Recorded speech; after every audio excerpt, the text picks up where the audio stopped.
to rent furnished or unfurnished? That is the question that's on many renters' minds. So how do you decide? This is our quick guide to the pros and cons of renting furnished or not. One thing that's a no-brainer, however, is to subscribe to our newsletter. You'll get all kinds of property know-how delivered straight to your inbox. Subscribe free using the link with this episode.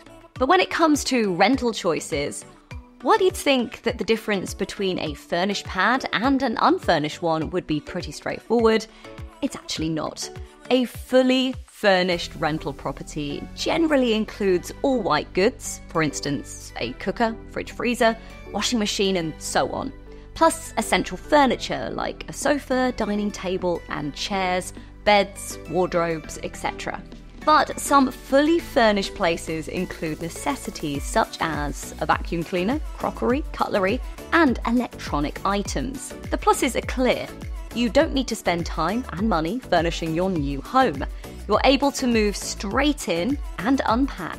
And, by and large, you'll have more choice of properties. There are more furnished houses and flats available than unfurnished. The downsides are that your furniture isn't your choice, so you could be stuck with styles and colours that aren't to your taste.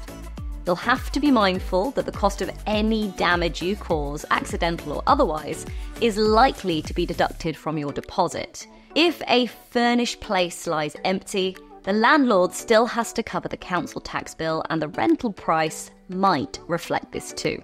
Generally, both the monthly rental and the deposit required for a furnished property is going to be higher. So can you save money by going unfurnished? Well, yes. Unfurnished rentals are generally a little less expensive. Unfurnished simply means the property is empty, ready for you to furnish entirely yourself.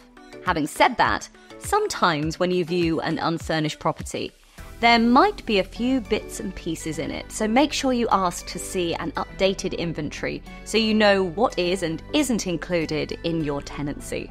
The advantages of unfurnished rentals are obvious if you already have furniture, providing it fits, of course. If you don't, then you can buy to your taste and budget. And since it's your furniture, you don't have to worry that any damage will mean you won't get your deposit back. Unfurnished tends to be a popular choice for those thinking about renting for the long term who want to make it their own. Obviously, if you rent unfurnished and you don't already have all of the essentials, you're going to have to part with a fair amount of cash to make your new property livable. You'll probably have to hire a removal firm to move all those possessions in or out of the place when the time comes.